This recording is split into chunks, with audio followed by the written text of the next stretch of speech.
Hello and welcome, I am Zombie Kitty and welcome to another reaction video. So, I was away when this video came out. This came out about a week ago, but yeah, I was away for Confuzzled when Defunctland put up a new video. So, this is called the abandoning of Celebration City.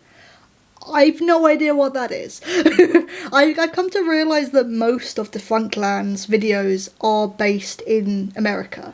So most of these I'm probably not going to know about, but it'll be good, lesson to learn about this and what happened. Again, like with the previous videos that I've done for this, I will be pausing and unpausing, and again, because my camera records in half-hour segments, there will be a jump, maybe one or two jumps in the actual reaction themselves, but you won't miss anything.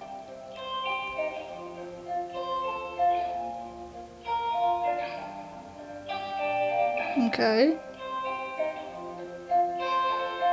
It's a big place.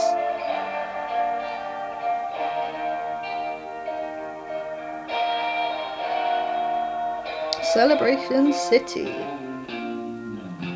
Kind of looks like the buildings are all towers. In December of 1991, the television news program 60 Minutes aired a story named The Sound of Music, December. I was 3 months old. Which highlighted the unexpected tourism boom that was occurring in Branson, Missouri.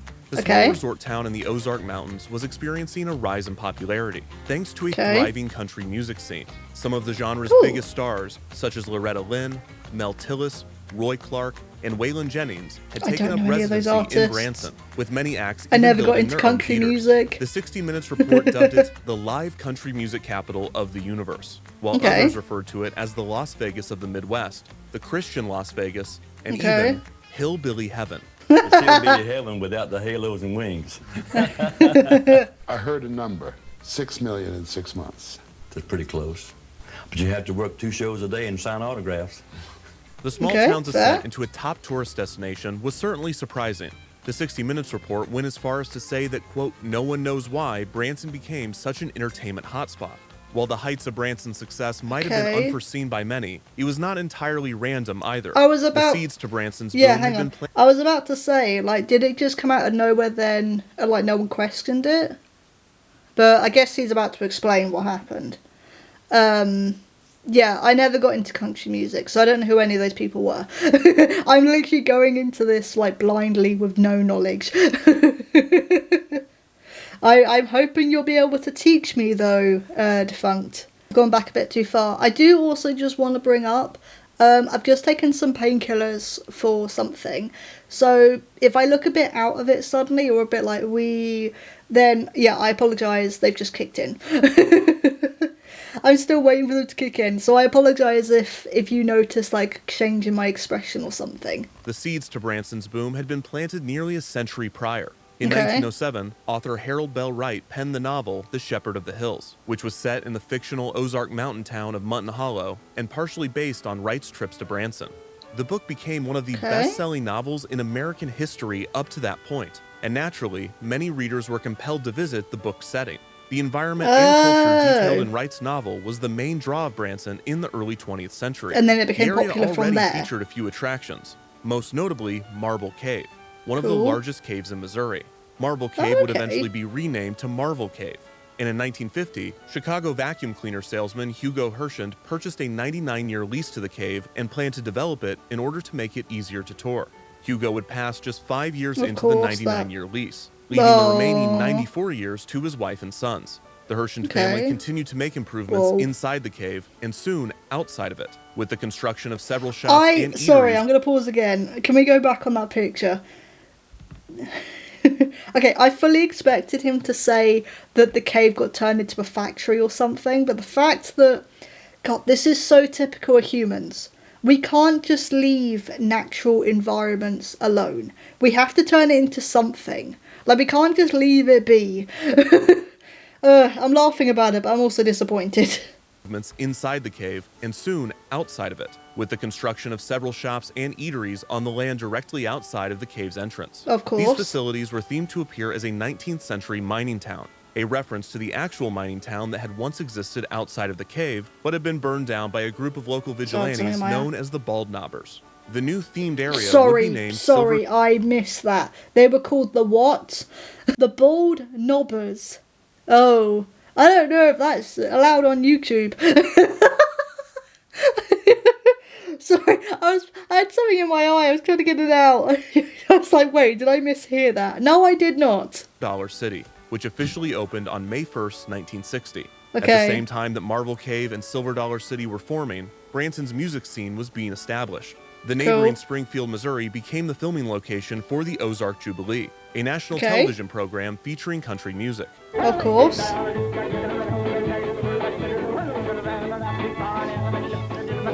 In 1959, Oh my God, the Bald subtitles Knobbers didn't know what to do Jamboree, with a country that. music and comedy act named after the defunct Vigilante group, started performing. This has been cited as Branson's first regular show. I can't take that name and more seriously. acts followed shortly after.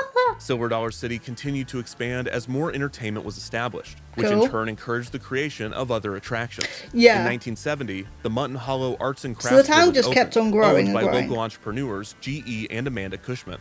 Named after the fictional town from the Shepherd of the Hills novel, Mutton Hollow featured several traditional Ozarks vendors selling goods to visitors, which enthralled tourists throughout the 1970s. Okay. the subtitles. He's doing very well with the woodworking. This is very awkward though. This is awkward.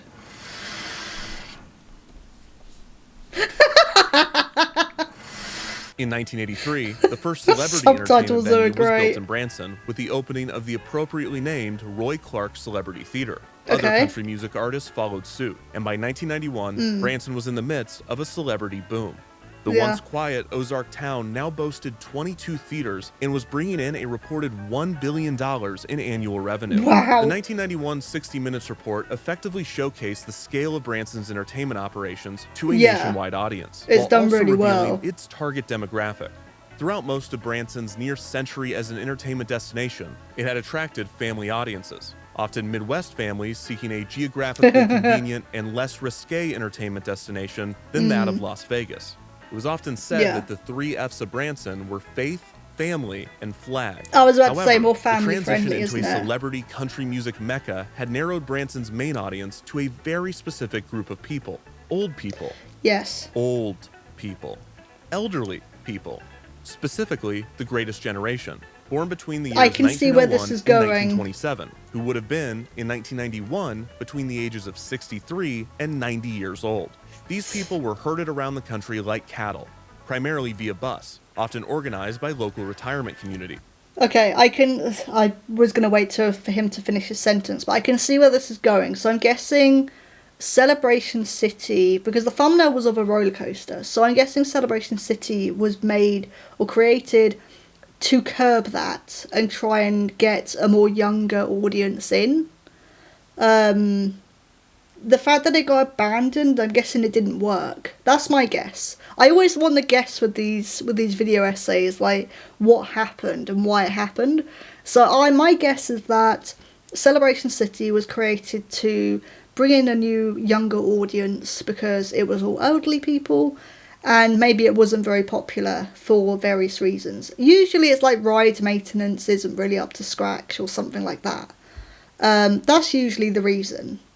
These people, who came of age during the Great Depression, were described as socially conservative deal seekers. They wanted their entertainment cheap, free of cursing, little bit of Jesus, a lot of Americana, and if the envelope was pushed, it needed to be in a rowdy, good old boy way, not a scary, challenging of social norms way. Pandering to this clientele made a lot of people very wealthy. There's a lot of money to be made in exclusively catering to people that are just about to die. But there's also a problem with it. What happens when they do? Branson's main source of income were people that were just a few years or months, days, and you'd have to imagine in some cases minutes away from death. And once they're significant gone, and immediate advances in like, what biohacking, then? Branson's boom could be short-lived. But at the time of the 60 Minutes report, there was no end in sight. Not only was the segment proof of Branson's growing influence, but many credit the 60-minute special itself to driving Branson's attendance in the ensuing years even higher. This surge in visitors encouraged several of Branson's longtime entertainment purveyors to alter their strategies in the hopes of pulling in more of the tourism traffic. The quaint Mutton Hollow Arts and Crafts Village had been free to enter since its opening in 1970, but in 1992, the Cushman family greenlit a multi-million-dollar renovation, which would add 2 music theaters and 17 thrill rides to the land. After the changes began, Mutton Hollow began charging admission, but this shift in approach was not successful. Just 4 years later, admission was made free again, and the newly added rides were given a separate fee. The investments and format changes had not paid off, and in 1997, Mutton Hollow was set to be foreclosed on. The Cushmans, who had now operated the village for over 25 years, filed for bankruptcy to avoid the foreclosure. The park was not alone in its struggles, as numerous Branson theaters were filing for bankruptcy at this point, which some believe signaled an end to Branson's boom. The Cushman family was optimistic that they could get Mutton Hollow back on track, with their daughter commenting, quote, "Needless to say how dear it is to our hearts. This is a piece of Branson history, not only for our family, but for the whole area. I feel very peaceful about it. I know the good Lord is on our side." Unfortunately, in his infinite wisdom, God decided that what was actually best for the Cushmans was for Mutton Hollow to be foreclosed on and sold to Bob Weir, founder of Aaron's Automotive Parts. The 112-acre property, which was centrally located near... Interesting buyer to be given to. But, I don't know, there's something quite sad about that, isn't there? Like, because it seems that the Cushman family did want to continue on Branson's legacy. But, yeah, everything has to be paid for.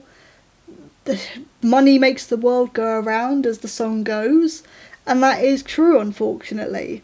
Like, you do have to pay for this stuff, and if money isn't going to come in, then, yeah, unfortunately, it's not going to go well, which is a shame. I think it's also a shame because this has been open for so long. Obviously, there's a special place in their heart for it. Can you tell my painkillers just kicked in? I'm kind of just rambling now. Okay, let's continue on. Okay, I don't think I was correct in my guess, though. I wasn't correct at all, because I really thought that's where it was going, but yeah, it wasn't. Near Branson's bustling entertainment strip, sold for $2.5 million in December of 1997. Weir, who was in his early 70s at the time of purchase, initially said that he was not sure what he would do with the property, but not long after, he unveiled big plans for Mutton Hollow. Weir announced that he would be tearing down most of the quaint arts and crafts village in order to build a new amusement park in its place. His primary motivation for entering the amusement park business was simply that he believed that it would be fun. After purchasing the land, Weir brought in numerous consultants to look at the property, all of whom advised against building an amusement park. Weir explained, quote, okay, sorry, I'm going to pause again. I kind of get his reasoning that yes, it would be fun, but you need to have the right skills and knowledge to be able to open a theme park. Because once you open that theme park, especially if you're going to put like roller coasters and different rides in, safety of the attendees is a concern. Like, you have to be confident in the safety of the attendees and confident that you will be able to keep them safe while giving them a thrill ride. Like, it's all well and good being like, oh, it'd be fun to have that. But it's like, yeah, but you've got to have the knowledge and skills to actually know what you're doing. I love theme parks. Would it be fun to open a theme park? Yes. I know fuck all. I know absolutely nothing about that, so I wouldn't do it. Thought a better use for the land, and one with higher earnings potential, was a new area of hotels, shopping, and theme restaurants. Okay, this makes a bit more sense. I was hoping they would encourage me. Not swayed by the advice, Weir continued forward with his park, which he would name Branson USA. Most of the attractions that Weir assembled for his park were pre-existing or off-the-shelf amusement rides. This included a Ferris wheel from Italy and a roller coaster from Belgium. That does make sense for him to do that. Attractions would remain, as would the village's largest structure, a round building that had held Mutton Hollow's dinner show. which would become Branson USA's USA Theater. Some of the more unique features of the park would be an elevated go-kart track, a 2.5-acre miniature golf course, and most notably, a nightly laser light spectacular. Branson USA would not charge admission and would instead sell single ride tickets and an all-access day pass. Towards the end of construction, Weir remarked, quote, "We sure spent a lot more money than I had in mind, but I wanted to do it right." Branson USA... The thing is, his intentions are good, but it seems like he's just winging it. Like, he doesn't really actually know what he's doing. He's just like, yeah, like I said a minute ago, it's like, yeah, it'll be fun. You don't really know what you're doing, though. It's just like, let's just throw spaghetti at the wall and see what sticks. The fact that most of the amusement park rides are from existing places or existing manufacturers does make sense for him to do. Like I said, it seems like he doesn't have the knowledge or skill to be able to open, you know, completely original rides. So yeah, why not just buy pre-existing ones? Like, that does make sense. The name's crap. I don't like the name. I get why, but I don't like the name. Say officially opened on June 4th, 1999. Branson USA's debut was not met with much fanfare. And it seemed that the park was struggling with marketing, PR, and even describing its rides on its own website. Fireball, Do You Dare, only 4 of these in the US, and we have one. Fun. Sea Dragon, much more than it looks. Bumper cars, bumping your buddy is fun for everyone. Tarantula, a long-time fun ride. Despite adding 10 new rides in 2000, including the Zyklon coaster, Branson USA still struggled to get coverage in the media outside of an occasional mention. What the hell is that picture? The boy stuck in the tube. What is he in? What is happening? I thought he was stuck in like one of those like barrels, like those big metal barrels, and then just someone chucks it down a hill with you inside. I think they usually do that with tyres, don't you? Like, you sit in a tyre and, like, hold the top, and then someone just rolls you down a hill. Is that what he's doing? Or is he in a climbing frame or something? Alongside Branson's other attractions. However, that all changed in late July 2000, when the Twizzler-mobile, aka the Goo-mobile, pulled up to Branson USA. Out popped the Goo Crew, who challenged the guests at the park to compete in a variety of tongue twisters. Twizzlers! I remember Twizzlers. Otherwise known as the Goo Patrol, was traveling the country in the Twizzler-mobile, aka the Goo-mobile, aka the PT Goozer, to promote the new Twizzlers Twist and Fill candy, as well as the upcoming Twizzlers Tongue Twister Challenge. Oh, okay. So in the UK, sorry, I got really confused because I was like, what does Goo have to do with Twizzlers turkey strips? Okay, in the UK, Twizzlers was a turkey meat shaped in like, they look like curly fries, except it was turkey meat instead. I was never allowed to try it because it was the 90s, everything was probably loaded with sugar and rubbish, even in the UK. I didn't realise, maybe it was like fruit winders. Okay, yeah, I didn't realise that they were sweets. Because I was so confused. I was like, why is it called the Goo Machine if the Twizzlers are like a meat product? Like, that doesn't make sense, and that's concerning. But this makes more sense. Okay, I get it. Championship, a competition in which children could submit their most innovative tongue twister for the chance to win a $10,000 scholarship. Cool. The winning tongue twister was, quote, terrifically tangy Twizzlers Twist and Fills, twist your tongue with taste. Try to top that. Terrifically tangy Twizzlers Twist and Fills, twist your tongue with taste, try to top that. Terrifically tangy Twizzlers Twist and Fills, twist your tongue with taste, try to top that. It's not that hard. How did that win? If you're wondering why I'm honing in on this so much, you're officially out of the Goo Crew. But if you must know, it's because this might have been the most exciting thing to take place at Branson USA in its first 2 seasons of operation. No, that's For the summer of 2001, Weir added a new water ride, the Pipeline Plunge Water Ride. That same year, the park also added the Magnificent Seven, a musical variety show that would take residency in Branson USA's theater. There's a roller coaster and a fireball too, and the pipeline plunge, it's all waiting for you. Branson USA is fun to I mean, just about fits. In preparation for this type of headlining show, a new building was attached to the existing Rotunda Theater building. Decorated to look like a castle, this building will serve as the USA Theater's dedicated entrance for those only visiting for the show, and it would also act as a convention center. On July Cool. 21st, 2001, one of the trains on the Firestorm roller coaster crashed into the back of another, sending 8 people to the hospital. I was Media not at the expecting time reported that. on Branson USA's lack of responsiveness to the issue, with many of the victims unable to reach the park or its insurance company to discuss compensation for their bills. Despite costing just $20 for adults and $12 for children to access all of the park's attractions, Branson USA appeared to have failed to gain momentum in its first 3 seasons. Not only were they experiencing internal issues such as the Firestorm accident, but the Branson tourism boom as a whole appeared to be slowing. A string of bad weather throughout 2000 was blamed for stagnating ticket sales, but the excuses ran out when tourism dipped again in 2001. Many wondered if the thinkable had happened, that Branson's old consumer base, now 10 years older than when I first pointed out how old they were, was dwindling.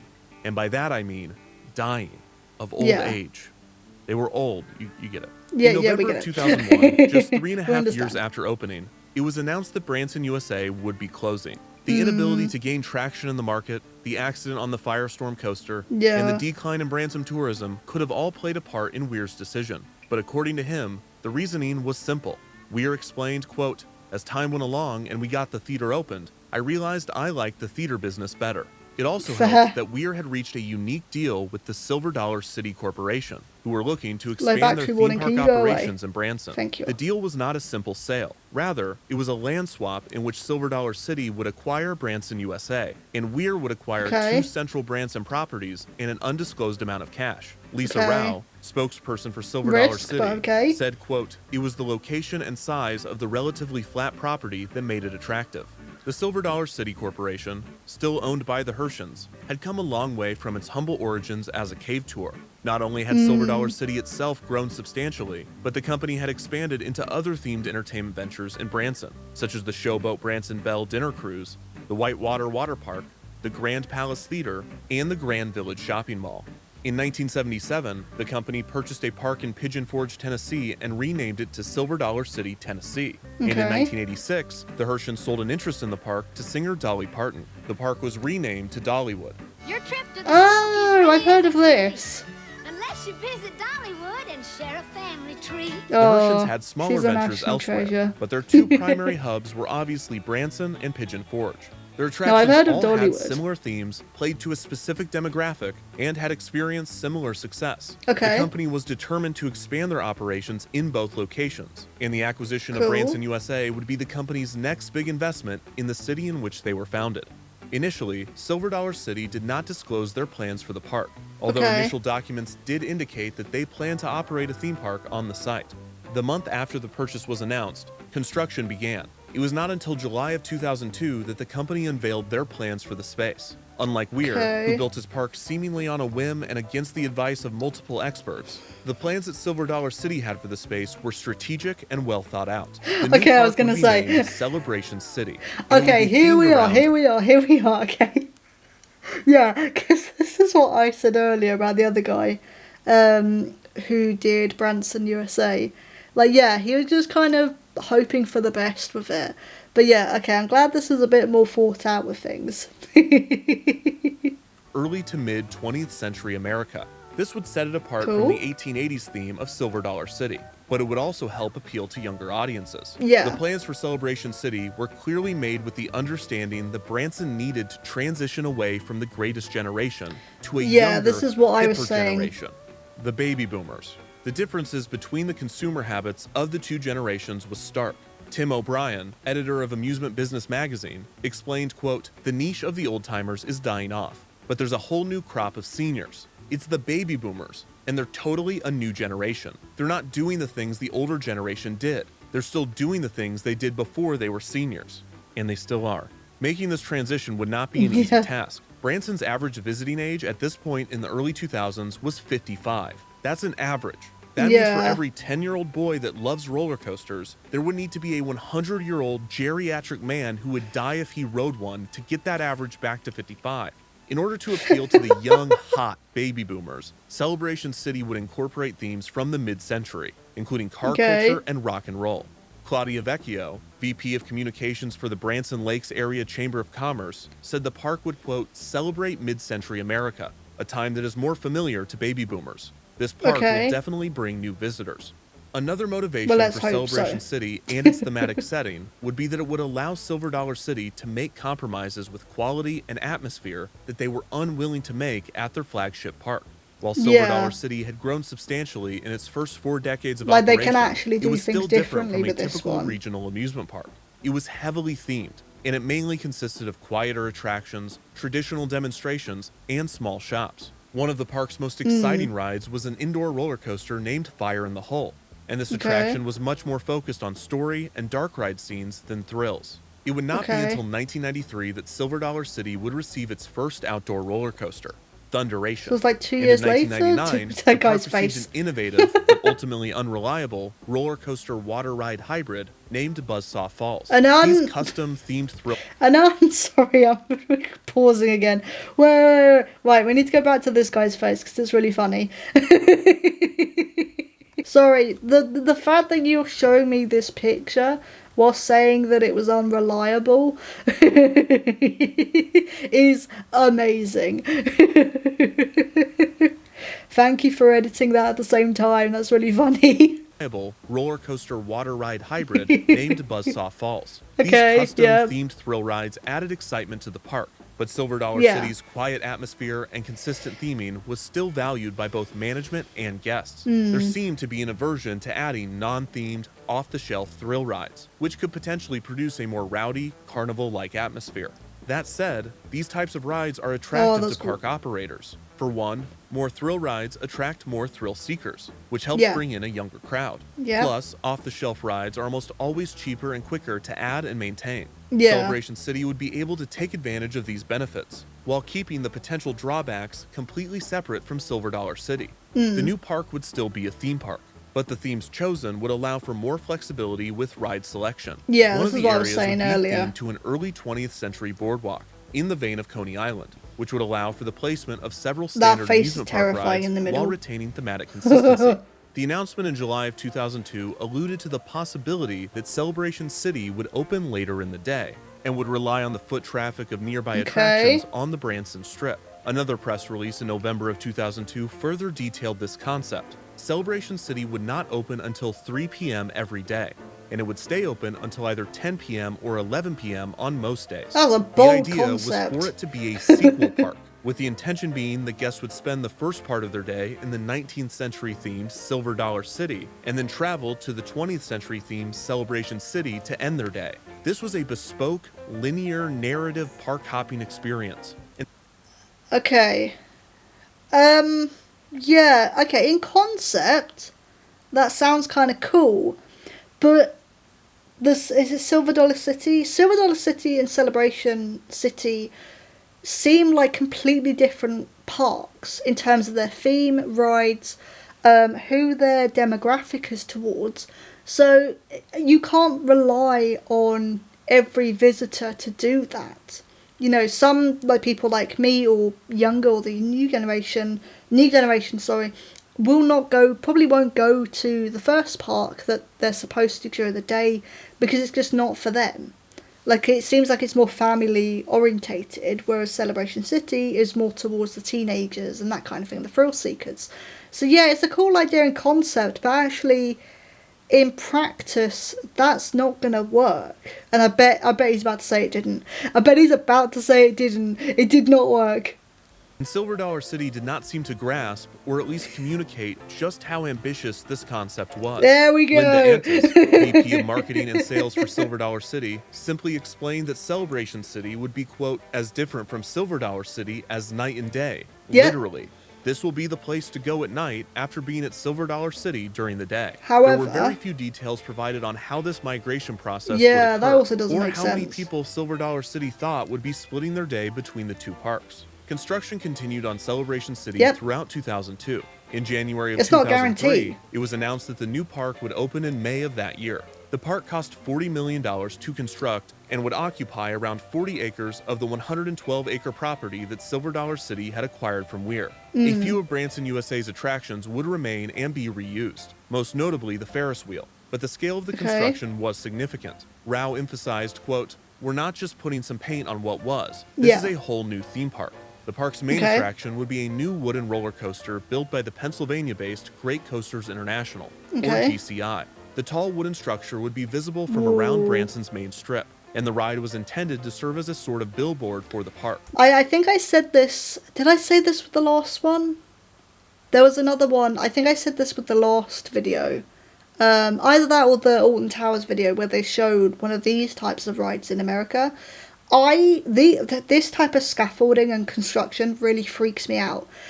And I don't know if that's because I think it looks really scuffy, or if it's because I've watched Final Destination 3 too many times. I don't know which one it is. I know a lot of like American roller coasters. Like there's a lot of wooden roller coasters in America that are like this, that are built like this, with like lots of scaffolding, and it looks like a big jumbled mess. And that kind of freaks me out. But again, I don't know if that's because I don't like what it looks like and it looks unfinished or rough, or whether it's because of a horror film that existed since 2006. I don't know. Also, I've just realised this. We're up to 2003 at this point. We're not in like the 70s or 80s anymore. 2003, it was 23 years ago. That's awful to think about, because I was alive at this point. I was a kid at this point. I hate that. I don't like that. I suddenly realised when he was talking, I was like, wait a minute.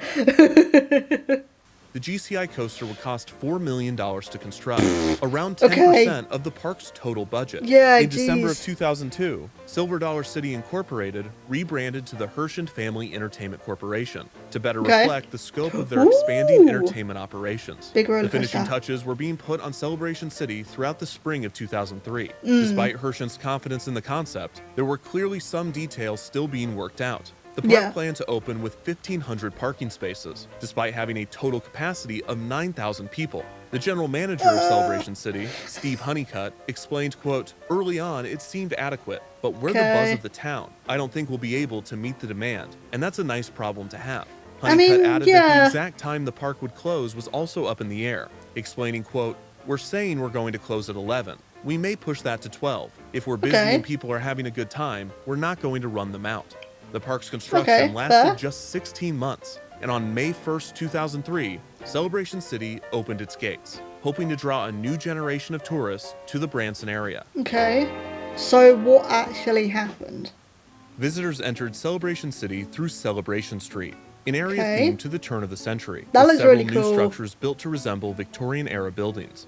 Celebration Street mainly consisted of shops, but the land did feature one ride, a carousel. This carousel was left over from Branson, USA, but it was repainted and moved to this prime location at the entrance of the park. That's quite After nice. reaching the end of Celebration Street, if guests turned left, they would enter Route 66, Cool. an area set in the mid-century. Not only did this theme specifically appeal to baby boomers who grew up in this era, but it also had a local connection. The nearby Springfield, Missouri is recognized as the birthplace of Route 66 because in 1926, an entrepreneur from Springfield suggested renaming what was then Highway 62 to the more catchy and now iconic Route 66.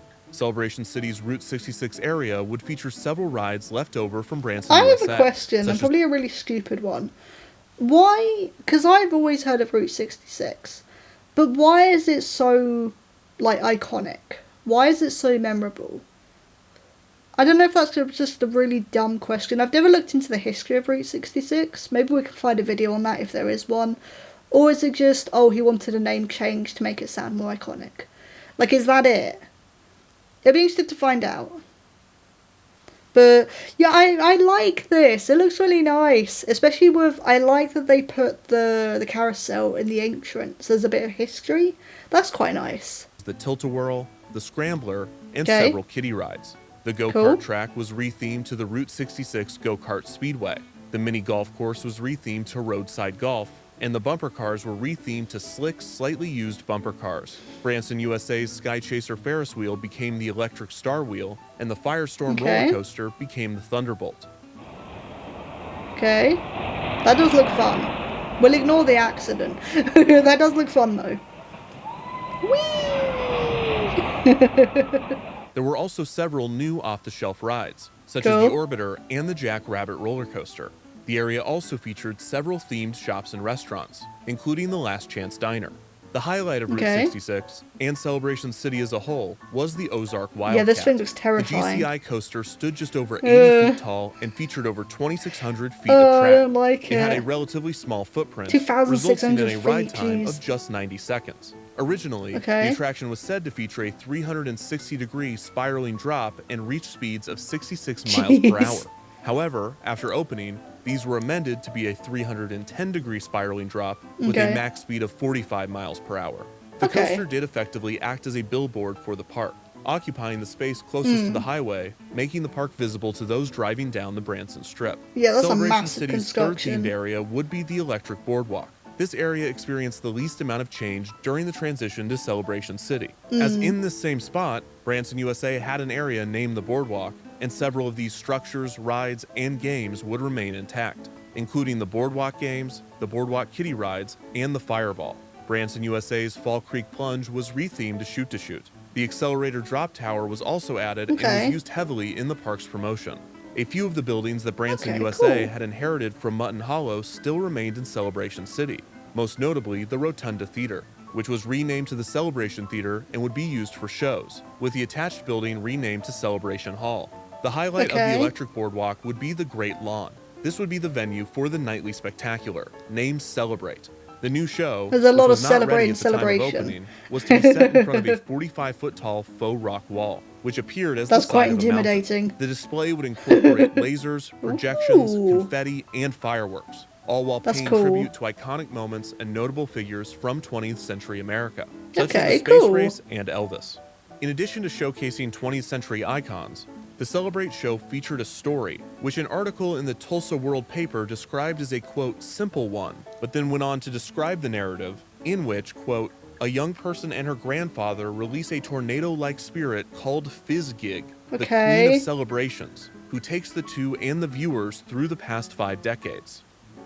Herschend stuck to its original concept. Celebration City did not open until 3 p.m., while Silver Dollar City closed at 7 p.m. Herschend heavily advertised multi-park passes, which they referred to as city hoppers, to encourage people to start their day at Silver Dollar City and end their day at Celebration City. I think, what was it? Doesn't Disney World do something like that? Because look, occasionally I've looked up sort of Disney World stuff. It would be cool to go, but I'm never going to be able to go because holy crap, prices and trying to organise things would be hell. It's my idea of hell. But I have looked at, I think Disney World has like 2 parks or something. And it's like you can't access both without buying the entry tickets and the park tickets to both of them. Is it Walt Disney World that has that? It's something like that. I think Universal does that as well, don't they, with Epic Universe as well? Because Epic Universe is separate from Universal Studios. I think that's correct. Or does Universal Studios, when you buy the ticket, does it give you access to like Epic Universe and Super Nintendo Land, and all that lot? But Walt Disney World, I think, is different. You've got to buy like the two park tickets or something crazy like that. I have heard something similar that's already been done, but I can't remember. Yeah, I think it's Walt Disney World. But yeah, I would love the idea of going to Disney World, but I've heard horror stories of like you have to organise like a giant spreadsheet to figure things out, and I ain't gonna do that. I also can't afford to go to America, and quite frankly, let's be honest here, don't really want to at the moment. Unlike Branson USA, Celebration City received a massive amount of coverage at the time of its opening. Herschend pulled out all of the stops, holding a grand opening celebration at the end of May, with the Celebrate fireworks show premiering during it. The park continued to receive positive press throughout its inaugural season. It remained open on weekends throughout the fall, before closing entirely for the winter. For the 2004 season, Celebration City added 2 new rides, Chaos and Flying Circus, as well as adding additional theming and improving the food and merchandise options. According to Lisa Rao, the additions were made because, quote, Celebration City did what we hoped it would do, and that's why we decided to make this investment. It attracted families as well as new visitors. It gave people one more very active reason to visit Branson. So During it the actually 2004 worked. season, Hershend began allowing a non-denominational evangelical church Oh. named Woodland Hills to hold services out of the Celebration Theater throughout the morning, with the condition that the congregation must vacate the premises by the time Celebration City opened in the afternoon. This was a rare and strange agreement that only makes sense given that Hershend is a Christian company and that the park had bizarre operating hours. I was going to say, yeah, that City is a bit experienced weird. a few changes in preparation for its 2005 season. The Route 66 eatery Kick's Grill became Kick's Barbecue. A new upcharge attraction was also added to Route 66, a life-size version of the game Rock'em Sock'em Robots, where guests would climb into each fighter and throw punches at one another. This throwback game was perfect for the mid-century theming of Route 66, but the contracted company that owned and operated the game did not have the license to use Rock'em Sock'em Robots, so Celebration City's attraction was instead called Rock'em Knock'em Robots. Also new in 2005 was the Circus Tree Gardens. The Hershends prided themselves on protecting and showcasing nature in their attractions, having a long-standing rule that for every one tree they cut down, 2 more must be planted.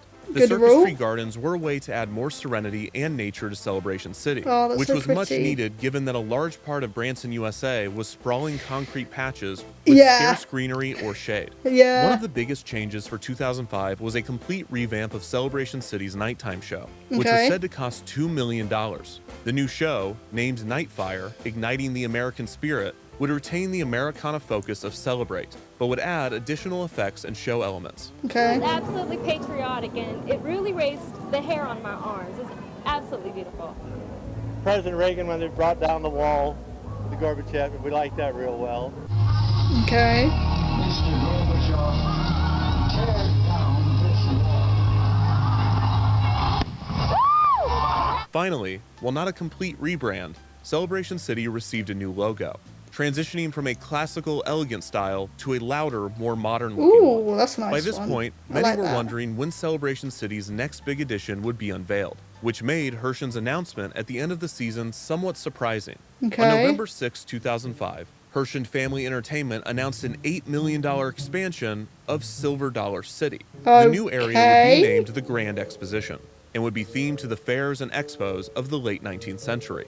As part of the expansion, Silver Dollar City would add 10 new family-friendly rides, which would nearly double the park's ride count, going from a mere 11 rides to 21. Okay, that's actually quite impressive. Now, I kind of get this, though, because, like, it seems like they made so much investment on Celebration City that, yeah, you've kind of, it does seem like you've kind of been ignoring the other park. So this does actually make sense, even if it's a bit surprising at the time. This does actually make a bit of sense. These new attractions would consist primarily of off-the-shelf flat rides, using the exposition theme to justify their inclusion in the space. This was an interesting decision. No, but it's one that when makes a company sense. opens an additional gate, they run the risk of cannibalizing their own business. The fear being that the new attraction will hurt attendance at the existing older one. That did not happen with the addition of Celebration City. Whether it was because the park was not entirely new, or because it did not have as much to do, or because of the operating hour strategy, Silver Dollar City was not negatively affected by the opening of the new park. The summer that Celebration City opened, Silver Dollar City experienced an attendance dip of around 10%, which some officials attributed to Celebration City, although there were several other factors, including Branson's slowing tourism, that were also cited. If Celebration City was to blame, the effects were short-lived. Just 2 seasons later, Silver Dollar City was doing great, with Rao even stating that the park's attendance was growing at a rate of 100,000 visitors annually. This is what made the announcement of the Grand Exposition all the more curious.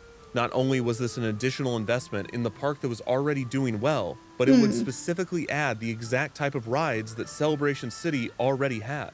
These were really the only type of rides that Celebration City had outside of the Ozark Wildcat. Yeah, that's a bit weird then. That Celebration City's attendance had not been rising, and that the company would be making an investment in the park, explaining that attendance was, quote, flat to slightly down, and that's why we're adding more to do. But nothing that Hershend had announced for Celebration City came close to the $8 million Grand Exposition expansion that Silver Dollar City would receive. There was one sacrifice that Hershend seemed willing to make to give Celebration City an advantage. In 2002, Silver Dollar City had partnered with Big Idea Productions to bring a stage show based off of the popular VeggieTales video series to... Sorry, I was so confused. VeggieTales is like that Christian animated show, isn't it? I've never watched VeggieTales. I've just seen memes about it. No, that was really confusing, but no, that kind of makes sense because of the location and because the demographic you've already pulled in. That does kind of make sense. I think it is weird that the expansion for Dollar City was just to include the rides that were already at Celebration City. That is a bit weird, because if people are already going to Celebration City, why would you add the same rides in the other park? Because then people won't go to Celebration City because they've already ridden those same rides at the other park. Like, that doesn't really make sense. They said, like, Silver Dollar City had problems with attendance in the first 2 years. I think they had problems with attendance, and again, I'm just guessing here based on what he's already said, is that the first 2 seasons, people have to get used to the idea that there's 2 parks with totally different operating hours and a set concept of how to travel between these 2 parks. And it probably took a while for people to figure that out and, like, things to settle down. So that's probably what did actually happen. This was a match made in literal Christian Oh my heaven. god, that's an VeggieTales image. was a video series in which a cast of anthropomorphic vegetables retold stories from the Bible. Okay, By it the is a early Christian 2000s, show. It was the #1 kids video series on Earth. Herschend was America's premier Christian-themed entertainment company. The pairing was perfect. And the appearance this is of what Bob I the just Tomato said, like, and Larry the it's Cucumber perfect. at Silver Dollar City was a huge draw for families. In 2003, No, that also makes Dollywood sense. received You're bringing the in VeggieTales families stage as well show, with it. and in 2005, they would receive the first VeggieTales themed ride, the VeggieTales Sideshow Spin Coaster. In Branson, though, Herschend had decided to send the veggies to the struggling Celebration City. A new VeggieTales video would play in the Celebration Theater, and children would also be able to meet the stars, Bob the Tomato and Larry the Cucumber, which Okay. answered the age-old question, how do you hug a tomato? Because you can't hug Bob where you would want to, where it would be normal to. That's where his mouth is. So you gotta kind of hold him, like the pregnant woman emoji. Apparently Other so. additions in 2006 included the extreme sport of mountain boarding stunt show and the interactive stage show, Ooh, Movie cool. Magic, Lights, Camera, Action, and You, which allowed kids Cool. to produce and star in Hollywood films such as Rocky, Oh, Pink that's Panther, fun. Legally Blonde, and Agent Cody Banks. Oh my 1 god, year Agent after its Cody debut, Banks. No, pause. Night- Agent Cody Banks. Do you remember that? Oh my god. I remember that. That film was great. I mean, it was stupid, but that film was great. Fire, Ignite the American Spirit was changed to Ignite the Night, which was now touted Okay. as a $3 million show. Oh One my God. attraction, Chaos, was removed for the 2006 season, which the park declined to comment on, but many speculated that it was due to maintenance issues. The 2007 Yeah, that's how it usually season is. saw the We addition talked of about that 2 at the new beginning. animal shows. First, Sea Lion Splash would be staged in a new pool built on the parking lot near Route 66. Cool. This show was created in partnership with Animal Planet. The other show, named Parrot Party, would take place inside of the Celebration Theater. A new ride, the Stinger, was also added near the Jackrabbit roller coaster. Okay. It was not until the 2008 season that Celebration City received a significant addition. Herschend added a new attraction named Roaring Falls, which sent 20 passenger boats down a 5-story, just tidal wave. 55-degree drop. The attraction originally opened at Ohio amusement park Geauga That's Lake at just Shipwreck tidal Falls wave. in 2000, and was sold to Herschend after the amusement park portion of Geauga Lake closed in 2007. Celebration Okay. City's version of the attraction added Amazon theming, with sound and mist effects to set the tone, despite this Cool. not fitting in with the theme of the boardwalk area or really any of Celebration City's established Yeah. themes. Rouse said of the addition, quote, "The bottom line is, we are not the boss. The guests are the boss, and mostly Mom. Roaring Falls is exactly what they want. A big, get wet, whole family thrill ride." That also kind of 2008 makes sense. also saw the addition of a frisbee dog show named Jump, and Oh, apparently cute. Parrot Party was lame and tensionless because it was replaced by extreme parrots, whatever that means. Whoa.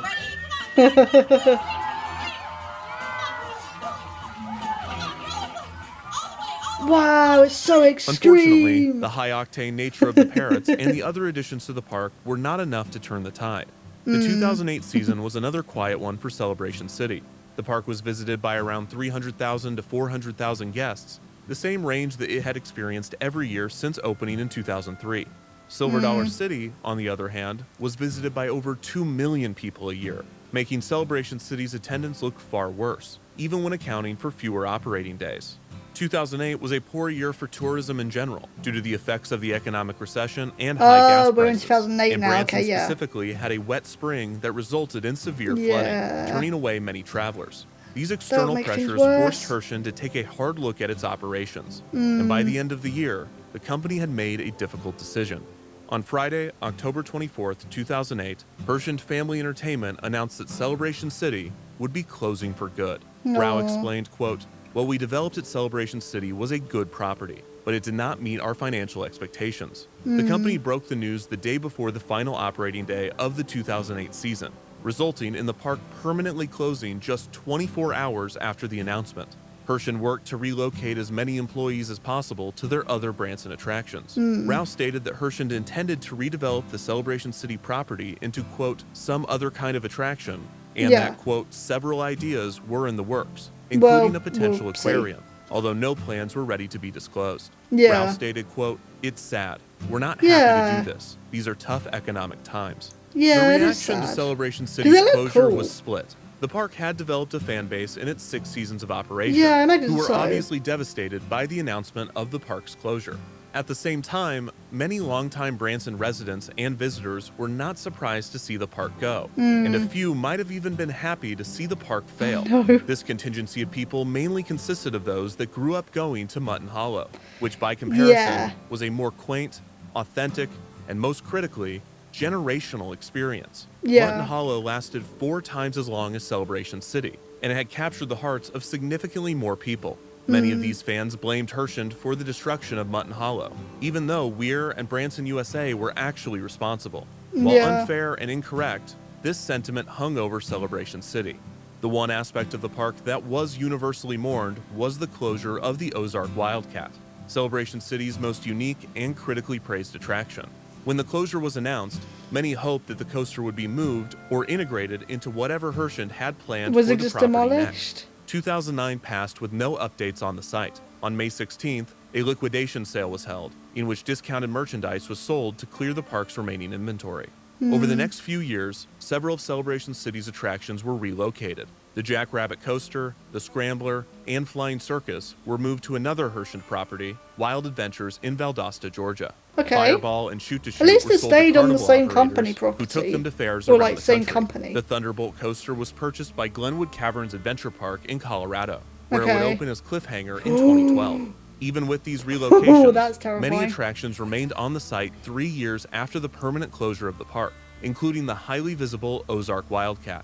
The Woodland Hills Church continued to operate out of the Celebration Theater, and even expanded into they the just park, stayed there? renting That's out a weird. few of the vacant buildings. Herschend began using some of the buildings for administrative tasks, such as offices and storage. In That's so 2011, weird. the company allowed Big Brothers Big Sisters That's of the no, Ocean sorry, pause again. That's so weird. Can you imagine being like, "Oh, where's your officers for your admin officers? Oh, we're in Celebration City."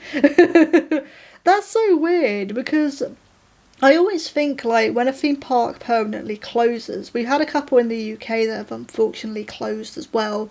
I think it was this year and the tail end of last year, and I always wonder like what happens like afterwards. Obviously, rides get sold off, and like some places, I always assumed like things would just get demolished or sold off and that kind of thing. But it seems a bit weird that the theatre stayed and the Wildcat track is still there. Was still there 3 years later.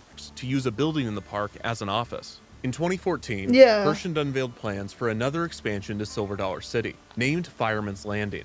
This $8 million land would feature 10 new attractions, 6 of which were family So they've rides. now got One of 31 these would rides? be Celebration City's Accelerator Drop Tower, which was rethemed to Firefall to fit the new area. While Herschend continued to invest in Silver Dollar City, Celebration City sat mostly abandoned.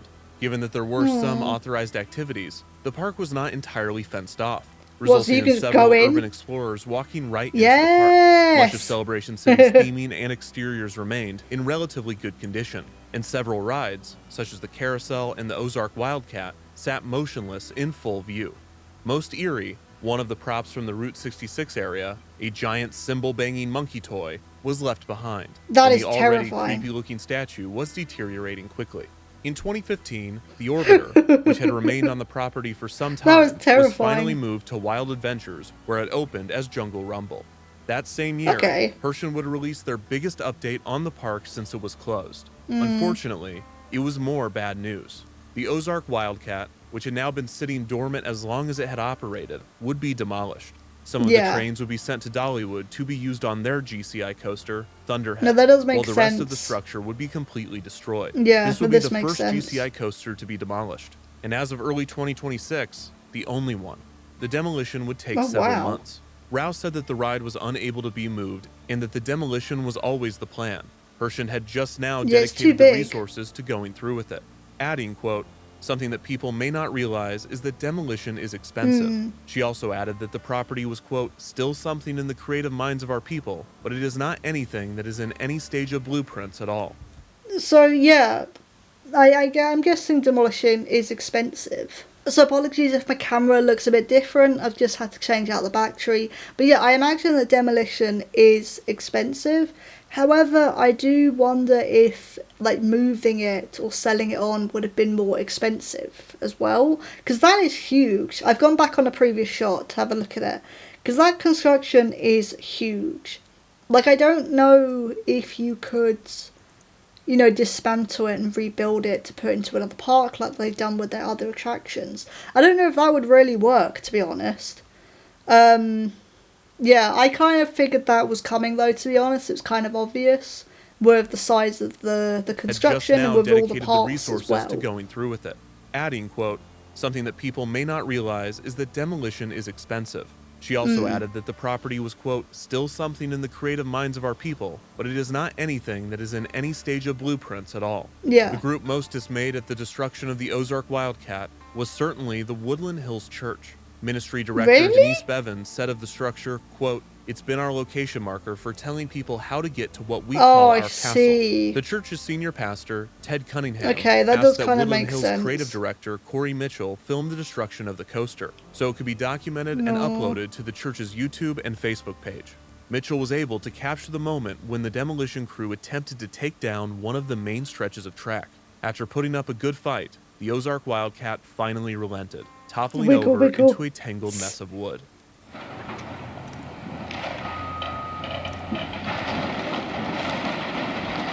Whoa. Some members of the church retrieved a few planks of the wood and made them into ornaments, passing out 800 of them to the congregation. Oh, that's kind of The cute. description of the demolition video read, quote, "We hope you can still find us for church on Sundays." The Ozark Wildcat's demolition felt like a true goodbye to the park, but much of Celebration City remained abandoned. Most of the original structures, thematic elements, and even a few rides sat unused for years. The next significant update would come 7 years after the Oh my Ozark God. Wildcat's demolition. In 2022, an auction was held, which consisted of many of So that was 4 Celebration years City's ago. props and theming. This included Why did antique it take so vehicles, long? neon signage, authentic Route 66 memorabilia, antiques, and plenty of equipment and machines. One of the most valuable pieces sold at the event was the park's carousel, which had been sitting abandoned wow. for nearly 14 years and was missing a horse. The Yeah, auction why took did it place take so throughout long, the abandoned though? park, with the items placed directly outside the park's intact themed structures. While this purged That's so Celebration weird. City of many of its visually interesting elements, much of the park still remained. As of 2026, most of the park structures can still be seen. The Victorian-era buildings of That's so Celebration weird. Street, the Great Lawn and its large rock wall, the go-kart track, and the buildings of Route 66 all survive, sitting abandoned. The Woodland Hills Church continues to use the Celebration Theater, which is still made up partly of the Rotunda Theater that had originally been built for Mutton Hollow decades prior. Herschend still Why claims to be is looking she into doing a options weird for the salute? valuable property, which sits directly That's not adjacent good. to the still busy Branson Strip. Celebration City was and is Aw. a curiosity, one that Herschend Family Entertainment still seems to be trying to figure out. The reason the park failed could be as simple as that it had no chance to succeed, because Branson just might not be able to support 2 theme parks. The boom that Yeah. Branson experienced in the 90s was not sustainable, especially with its specific clientele. And while the town remains a popular tourist destination, Oh, it might sorry, never I be don't know if one that that's- can support 2 parks. I know that's going to come The up. The fact that battery's Mutton about to Hollow go. My and then computer. Weir, and then the Herschends themselves failed to establish one, especially given its prime location, indicates that this is an open and shut case of too much capacity for the existing market. On the other hand, Celebration City was weird.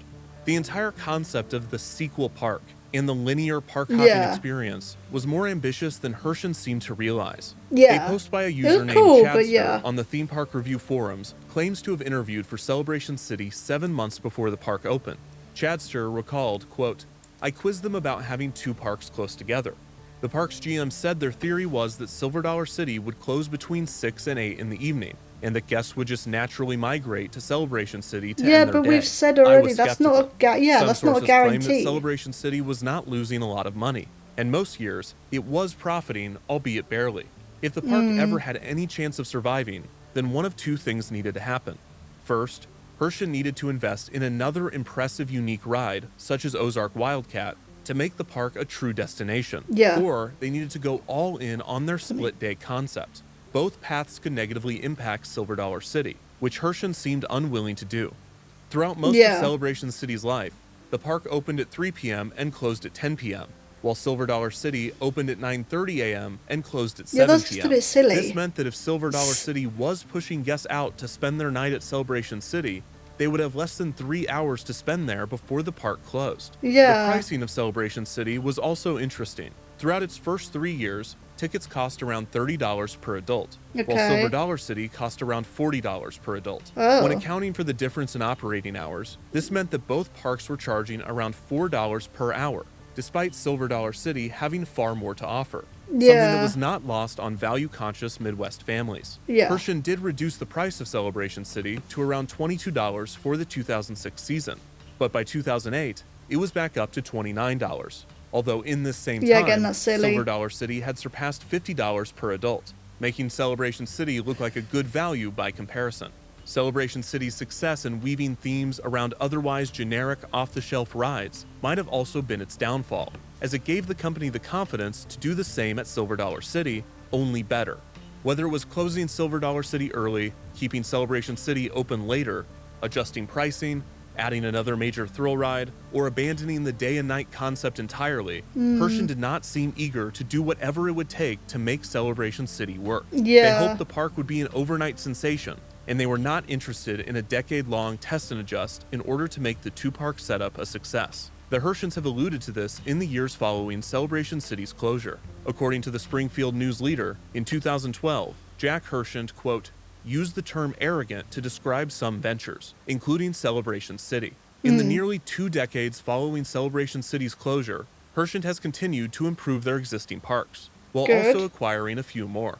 Silver Dollar City has grown into one of the most beloved regional parks in the United States, it's still around. with an incredible variety of attractions, from their traditional quaint demonstrations to new world-class thrill rides. In 2024, Silver Dollar City announced a $500 million development plan, which would begin with the construction of the Silver Dollar City Resort. This mirrors the company's strategy for the similarly successful Dollywood, and it will solidify Silver Dollar City as one of the Ozarks' main draws. The news of the expansion fueled speculation about a second gate for the property, although it appears that if this were ever to occur, it would more than likely be on the 1,200 undeveloped acres surrounding Silver Dollar City and not on the grounds of Celebration City. In 2025, Herschen Family Entertainment made its biggest move yet, acquiring Palace Entertainment from Parques Reunidos, which brought 24 additional U.S. attractions into the still family-owned company. The continued success of both Silver Dollar City and Herschen Family Entertainment makes the abandoning of Celebration City all the more interesting. The park is a true mixed bag. It is a remnant of both fear and overconfidence, of ambition and disinterest. Many people miss it, many are apathetic to it, and a few are even happy that it's gone.